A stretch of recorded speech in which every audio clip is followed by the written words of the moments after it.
আলু দিয়ে শোল মাছ ভাপারা বরিশালের একটি বিখ্যাত রান্না, বাংলাদেশের একটা ট্রেডিশনাল রান্না আজকে শেয়ার করব।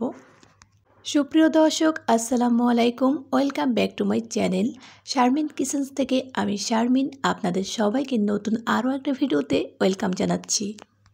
আজকে আমি রান্না করে দেখাবো শোল মাছ আলু দিয়ে ভাপারা রান্না। তো এটি কিন্তু আমাদের খুব জনপ্রিয় একটি রান্না।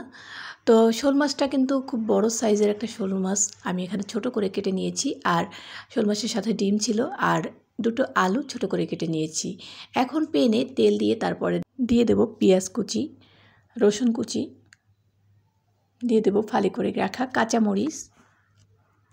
এখন নেড়ে চেড়ে কিছুক্ষণ এটাকে ভেজে নেব। আমি ৩-৪ মিনিট এটাকে ভেজে নেব। একটু কালার চলে আসলে তারপরে আমি অন্য মশলাগুলো এখানে অ্যাড করব।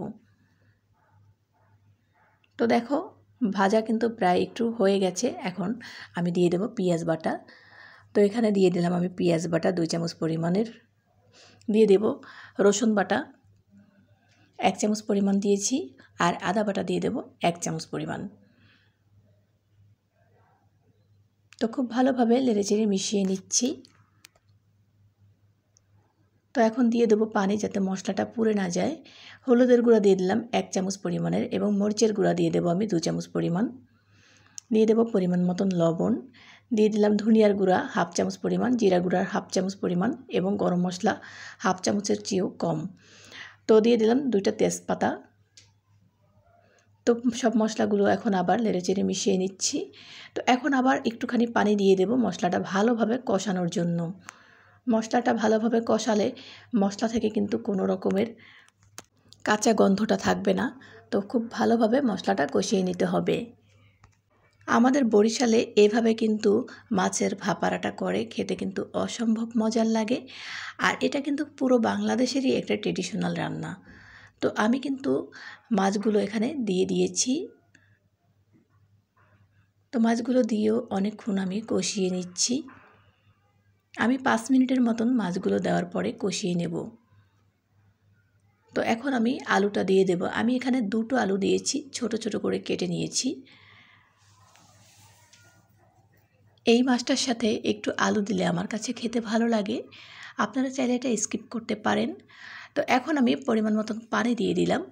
পানিটা দিয়ে এখন আমি ঢেকে রান্না করে নেব বেশ কিছুক্ষণ। তো এই রান্নাটা কিন্তু আমি একদমই ঝোল রাখবো না, একদম মাখা মাখা রান্না করব। তো ঢেকে দিলাম। এখন আমি বেশ কিছুক্ষণ পরে আবার ফিরছি।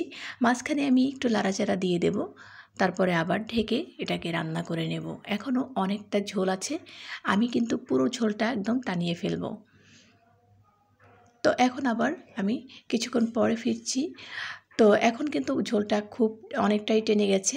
তো এখন আমি এখানে দিয়ে দেব ভাজা জিরার গুঁড়া।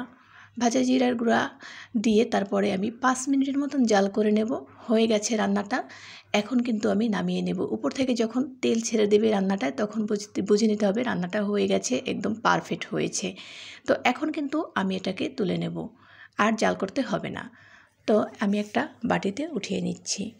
হয়ে গেল আমার শোল মাছ দিয়ে আলু দিয়ে ভাপারা রেসিপিটি কেমন লেগেছে অবশ্যই কমেন্টে জানাবেন, আর কে কোথা থেকে দেখছেন ভিডিওটি সেটাও কমেন্টে জানাবেন, যাতে করে পরবর্তী ভিডিওতে আপনাদের সবাইকে ধন্যবাদ জানাতে পারি। প্রিয় দর্শক, ভিডিওটি ভালো লাগলে চ্যানেলটি সাবস্ক্রাইব করে পাশে থাকুন। যারা ফেসবুক থেকে দেখছেন তারা পেজটি ফলো দিয়ে রাখুন। দেখা হবে নেক্সট ভিডিওতে। আল্লাহ হাফেজ, আসসালামু আলাইকুম।